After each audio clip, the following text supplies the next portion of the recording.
plus MB.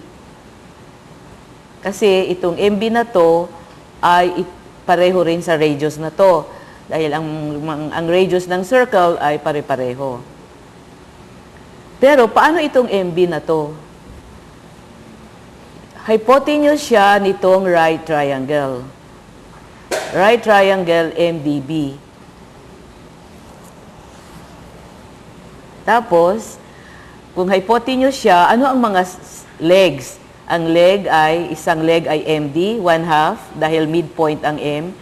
At ang side na ito, anong side na ito? 1. Yan yung side ng square.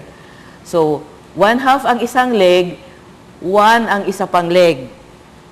Kaya, sa paggamit ng Pythagorean theorem, ano ngayon ang MB?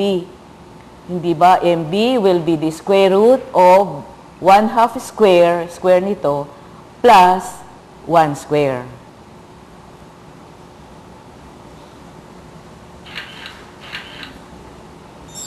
So, yan na yun. Ito yung 1/2 square, ito yung MD, no? Tapos, ito yung 1, yung width ng rectangle. Pag kinumpute natin ito, this is 1/4, tapos plus 1, that will be square root of 5/4, or square root of 5/2. Yan yung MB lang. So, ano yung length? Ang length niya ay, yan ang CE, 1/2, yung midpoint, plus MB. So, 1 plus square root of 5/2. So, makikita natin na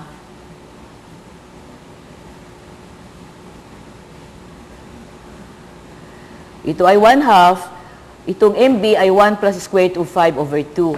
Kaya, ang length ay 1/2 plus square root of 5/2, or 1 plus square root of 5/2. So, 1 plus square root of 5/2. Yan ang length. Pero ano ulit ang width ng golden rectangle?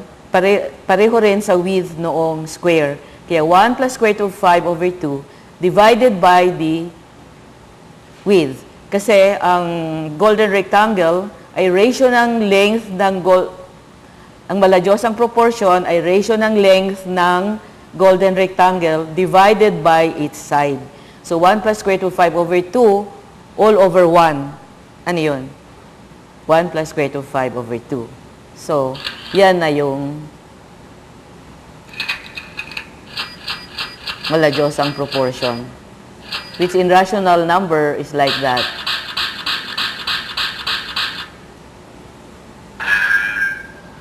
Maladyosang proportion, saan ito matatagpuan?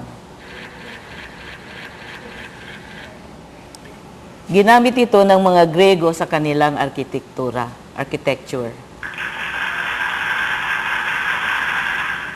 Sa Parthenon, na ang length nito divided by its width ay equal to this one and an irrational form. Saan pa? Alam niyo, ang ibig sabihin ng proportion ay equal ratios. Ang Panginoon na gumawa ng ating mukha ay nagtalaga doon sa ating mukha ng proportion o equal ratios. Ano yung mga yun?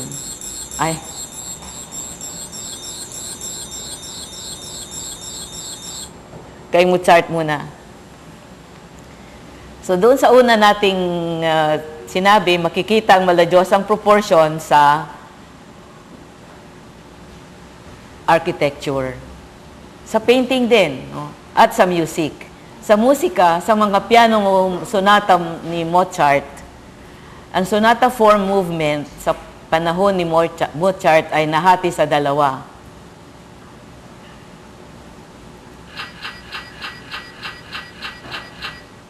Exposition na nilalaman ang tema ng musika. So, parang yung introduction nun.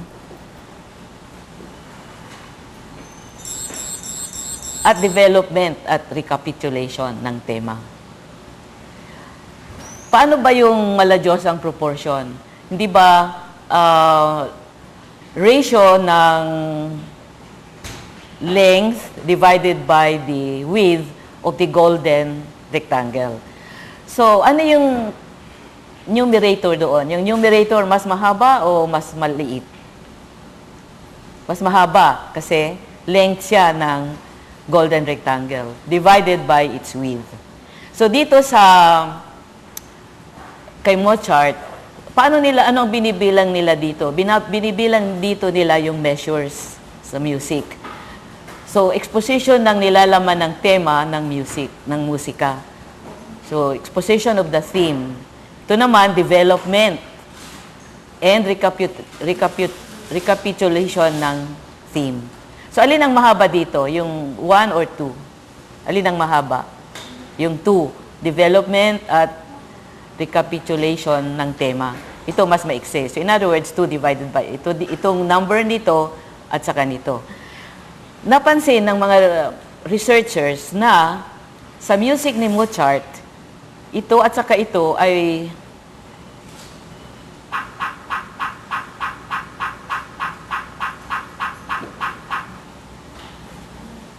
.38 yung introduction at 62 yung recapitulation.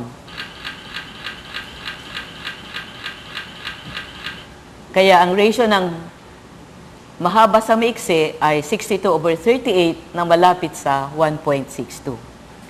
Kaya sinasuggest ng mga pediatrician sa mga nanay na nagbubuntis na iparinig nila sa kanilang mga nasa sinapupunan, dahil tao na rin yon, ang musika ni Mozart.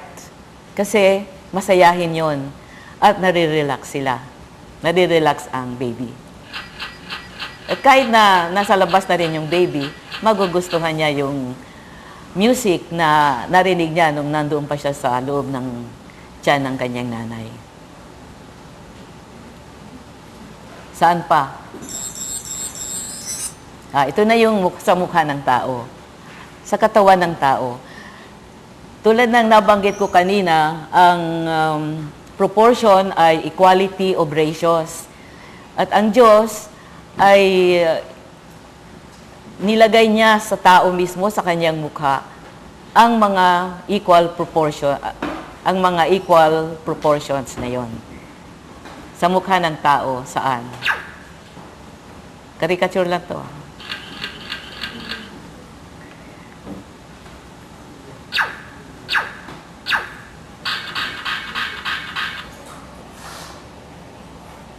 Sa inyong TMAs, i-drawing ninyo, huwag niyong i-download itong PowerPoint dahil hahaba ang aking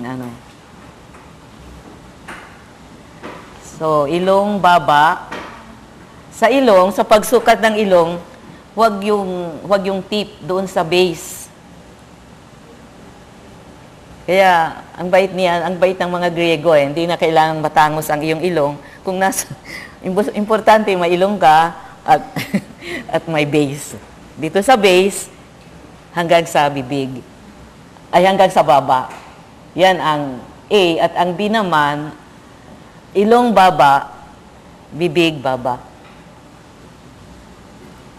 Ay. Yan. Pag sinusukat ninyo ang inyong sarili, huwag ninyong nang ibuka ang inyong bibig. No?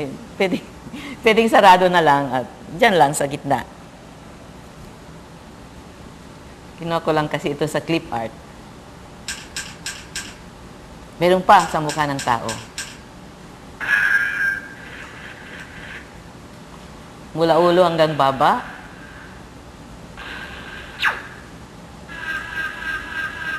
Lapad ng mukha.